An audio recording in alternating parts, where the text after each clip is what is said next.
ஆதீன கர்த்தராக இருக்கின்ற சுந்தர சுவாமிகள் அவர்களே, துலாமத்தூர் திருமட ஆதீன கர்த்தராக இருக்கின்ற தலைவராக இருக்கின்ற சுவாமிகள் அவர்களே, சாந்தலிங்க பெருமானுடைய திருமடத்திலே தலைவர்களாக இருக்கின்ற அடிகளார் அவர்களே, கொங்கு நாட்டு பெருந்தலைவராக இருந்து கொண்டிருக்கின்ற அவர்கள் சொன்னது போல என் மகாலிங்கம் என்ற முறையிலே அவர்களே, துணையாணையர் அவர்களே, சைவ பெருமக்களே, தாய்மார்களே, குழந்தைகளே, இன்றைய நாள் ஒரு சிறப்புடைய நாள், பொன்னாள். வாழ்க்கையிலே மனிதன் நல்லதை விரும்புகின்றான். ஆனால் நல்லதை செய்கின்ற பொழுது ஏதோ அவனுக்கும் தெரியாமலே சில தவறுகளை செய்து விடுகின்றான். அப்படி தவறுகள் செய்கின்ற பொழுது அந்த தவறை எங்கே திருத்த வேண்டும், எப்படி திருத்த வேண்டும் என்று மனதிலே வர வேண்டும். ஆகையினாலே இப்பேற்பட்ட இடங்களிலே, திருமடங்களிலே வந்து நாம் வணங்குவோமையானால், அடிகளாருடைய அருளை பெறுவோமையானால், நமக்கும் தெரியாமலே நிகழ்கின்ற தவறுகளை போக்கிக் கொள்ள இடமாக அமைந்திருக்கின்றது பெரியோர்களே. ஆகையினாலே தான் தமிழ்நாட்டிலே திருமடங்கள் நிறையா இருந்து கொண்டிருக்கின்றது. பல மாவட்டங்களிலே திருமடங்கள் இருந்து கொண்டு அங்கங்கே இருக்கின்ற அடியவர்கள் அங்கே இருக்கின்ற மக்களையெல்லாம் ஒருமுகப்படுத்தி விழாக்களை கொண்டாடி அந்த விழாக்கள் நாளிலே நல்லதை சொல்லி அவர்களை திருத்த வேண்டிய பக்குவப்படுத்துகின்ற நிலையை பார்க்கின்றோம். இப்பொழுது கூட பல அவயவங்களை பார்க்கின்ற பொழுது பக்குவப்படுத்துகின்றான் அல்லவா இறைவன், அதுபோல அடியவர்கள் அங்கே இருந்து கொண்டு அங்கே இருக்கின்ற மக்களையெல்லாம் பக்குவப்படுத்துகின்றார். அதுபோல கொங்கு நாட்டிலே அவர்கள் முன்னே சொன்னது போல 2 திருமடங்களிலே இருந்து கொண்டு 2 தலைவர்கள் அவர்கள் இங்கே இருக்கின்ற மக்கள், கொங்கு நாட்டில் உள்ள மக்களை மாத்திரமல்லாமல் இன்னும் தமிழ்நாட்டிலே அல்லது மலேசியா முதலிய நாடுகளிலே கூட அங்கே சென்று மக்களை நல்ல வழிப்படுத்துகின்ற நிலையிலே அவர்கள் இருக்கின்றார்கள் என்பது நீங்களெல்லாம் நன்கு உணர்வீர்கள். ஏனென்றால் நீங்களெல்லாம் அவர்களோடு சென்று அவர்களை பார்த்து நீங்கள் மகிழ்ந்திருப்பீர்கள் என்று நினைக்கின்றேன். ஆக அந்த அளவிலே இந்த நல்ல நாளிலே இங்கே ஒரு திருமணம் இருக்கின்றது. அந்த திருமணத்திலே என்னென்ன காரியங்கள் செய்து கொண்டிருக்கின்றார்கள், அவர்கள் எப்படி செய்து கொண்டிருக்கின்றார்கள் என்று நாம் மனதிலே ஒரு நிலையான ஒரு எண்ணத்தை நாம் வரவழைக்க வேண்டும். அதற்கு முன்னாலே திருமணத்திலே இருந்து கொண்டே சில காரியங்கள் செய்து கொண்டிருந்தார்கள் பெரியவர்கள், திருமணத் தலைவர்கள். ஆனால் இப்பொழுது இருக்கின்ற நிலையிலே பார்க்கின்ற பொழுது திருமணத் தலைவர்கள் அங்கங்கே சென்று மக்களிடத்திலே சென்று அவர்களை நல்லவழிப்படுத்த வேண்டிய நிலையாக அமைந்திருக்கின்றது. ஏனென்றால் அந்த நிலையை மாறி இப்பொழுது இருக்கின்ற நிலையானது, அதுதான் இறைவன் உற்சவமூர்த்தி மூலவர் என்ற முறையிலே நாம் வழிபாடு செய்கின்றோம். மூலவமூர்த்தியை நாம் இந்த கோயிலை சென்று தான் வழிபாடு செய்ய முடியும். ஆனால் உற்சவமூர்த்தியை கோயிலிலே சென்று வழிபாடுவது மாத்திரமல்ல, நம் வீட்டில் இருந்து கொண்டு கூட நம் தெருவிலே வீதியிலே வருகின்ற பொழுது கூட அந்த இறைவனை கண்டு அவனை மகிழ்ந்து அவனுடைய அருளை பெறுவதற்காக உற்சவங்கள் செய்து கொண்டிருக்கின்றோம். அதுதான் தமிழ்நாட்டுடைய மரபு. அந்த முறையில் இப்பொழுது திருமணத்தில் இருக்கின்ற தலைவர்களெல்லாம் கிராமங்கள் தோறும் சென்று மக்களை பக்குவப்படுத்துகின்ற நிலையில் இருக்கின்றார்கள் என்று முதலில் கூறுகின்றது. ஆக அந்த அளவில் இங்கே திருமணத்தில் இருந்து கொண்டு நமது சுவாமிகள் அவர்கள் 80வது ஆண்டு இன்றைய தொடங்குகின்றது. இந்த 30 விழா இன்றைய அளவிலே முதல் விழாவாக அமைந்திருக்கின்றது.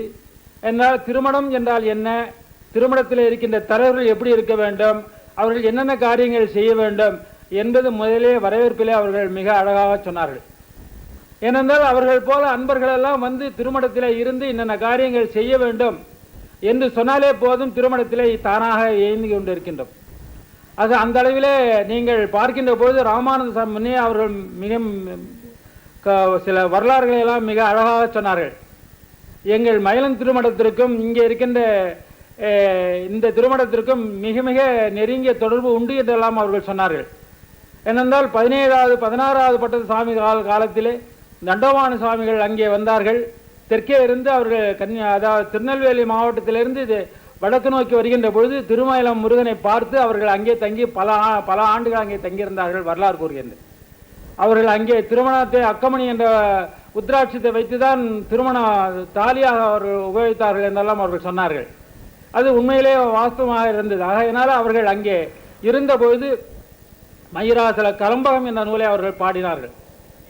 அதற்கு பிறகு திருவாமூர்த்தியில் இருந்த இவர்களுக்கு முன்னே இருந்த சாமிகள் அவர்கள் மயிலாச புராணத்தை வடமொழியிலே இருந்ததை தமிழ் மொழியிலே அவர்கள் பாட்டாக முதலிலே அமைத்து தந்தார்கள்.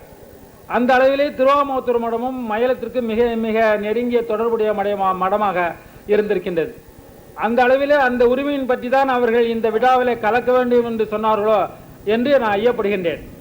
இருந்தாலும் கூட அந்த அளவிலே அவர்கள் திருமணம் தோன்றிய பிறகு ராமானுஜ சாமிகள் தண்டபாணி சாமிகள் மயிலத்திலே சென்று தங்கியிருந்து வழிபட்டார்கள் என்று சொல்லுகின்ற பொழுது அவருடைய குரு எவ்வாறு இருந்தார்களோ அதுபோல நாமளும் அங்கே இருந்து வழிபட வேண்டும் என்று அவர்கள் இங்கே இருந்த இந்த குரு முதல்வர்கள் அவர்கள் இந்த திருமணத்திலே தோற்றுவித்த முதல்வர்கள் அவர்கள் 17ஆம் பட்ட சுவாமிகளிடத்திலே பல நாட்கள் பல மாதங்கள் அங்கே தங்கியிருந்தார்கள்.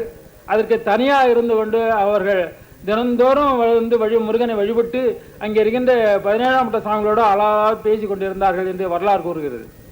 அது அந்த அளவிலே நீண்ட நாளாக கிட்டத்தட்ட ஒரு 100 ஆண்டுகளாக மயிலம் திருமணத்திற்கும் இங்கே கௌமார திருமணத்திற்கும் அங்கே தண்டபாணி சுவாமிகள் திருவாமூர் மடத்திற்கும் நெருங்கிய தொடர்புடையதாக இருந்து கொண்டிருக்கின்றது வரலாறு கூறுகின்றது. அந்த திருமணத்தில் இருக்கின்ற இப்பொழுது 3வது சன்னிதானமாக இருக்கின்ற நமது சாமிகள் அவர்கள் சென்ற ஆண்டு ஒரு பெரிய யாகத்தை வளர்த்தார்கள். அவர்கள் தொடங்கிய காலத்தில் மிக மிக எளிமையாக இருக்கும் என்று எண்ணினார்கள். ஆனால் அதனுடைய இறுதியாக பார்க்கின்ற பொழுது உலகமே வியக்கக்கூடிய அளவிலே அந்த யாகமானது நடந்தேறியது. நீங்கள் எல்லாம் பார்த்திருப்பீர்கள். இந்த கொங்கு நாட்டில் இருக்கின்ற மக்களுக்கெல்லாம் தனியான ஒரு வாய்ப்பு.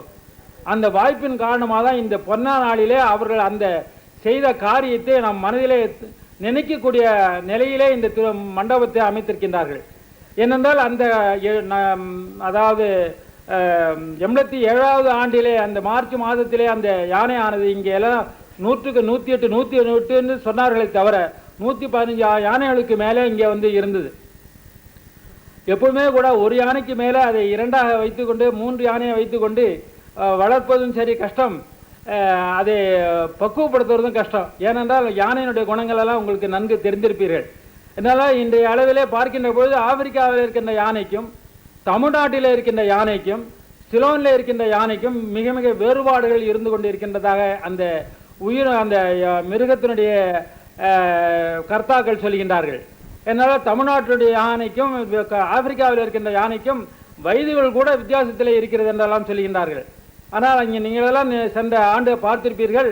அந்த யானை வரிசையாக இருக்கின்ற பொழுது பெரிய கோலை ஒன்றை அந்த காதிலே வைத்து விட்டார்கள். அந்த கோல் மாத்திரம்தான் ஆடிக்கொண்டிருக்கிறதே தவிர அதை விழாமல் அந்த யானையானது நின்று கொண்டிருப்பதை நீங்களெல்லாம் பார்த்திருப்பீர்கள். ஏனென்றால் விநாயகப் பெருமானே நேரிலே வந்து நமக்கு வணங்குவது போல அருள் பாலிப்பது போலதான் அந்த யானை முகனை நாம் வணங்குகின்ற மரபு இன்றைய அளவிலே இருக்கின்றது. அதைத்து கூட நீங்கள் இப்போது திருமணத்திலே பல திருமணங்களில் அதை கூட அவர் சாமிகள் சொன்னார்கள், நமக்கு திருமணத்திற்கு கூட ஒரு யானை ஒன்று வரப்போகிறது, இங்கே எப்பொழுதும் நிலையாக ஒன்று இருக்கும் என்று அவர்கள் சொன்னார்கள்.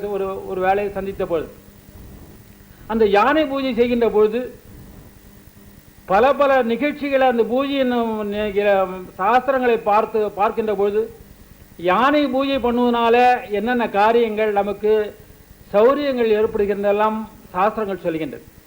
வலது காலிலே இடது காலிலே முன்காலிலே பின்னங்காலிலே முகத்திலே இந்த மாதிரி பல இடங்களிலே வழிபாடு செய்ய வேண்டும் என்று சொல்கின்றார்கள். இப்போ பசுவை கோ பூஜை என்று சொல்கின்றோம், அப்புறம் அஸ்வ பூஜை என்று சொல்கின்றோம். கோ பூஜை செய்கின்ற போது அது பின்பகுதியிலே செய்ய வேண்டிய என்று மரபு இருந்து கொண்டிருக்கின்றது. அதுபோல யானை செய்கின்ற போது முன்பகுதியில் தான் செய்ய வேண்டும் என்று ஒரு மரபு இருந்து கொண்டிருக்கின்றது. அதுபோல அந்த அஸ்வ பூஜை செய்கிறோமோ செய்யலையோ வீட்டிலே ஒரு அசம் இருந்தே ஆனால் அந்த வீட்டுக்கு மிக மிக அழகுடையது, மிக செல்வம் வளரும், அறிவு வளரும் என்றெல்லாம் சொல்கின்றார்கள் அசுவத்தினுடைய தன்மையை பார்க்கின்ற போது. அதுபோல அந்த கஜ பூஜை இருக்கிறது மிக மிக அழகாக அவர்கள் செய்து காட்டினார்கள்.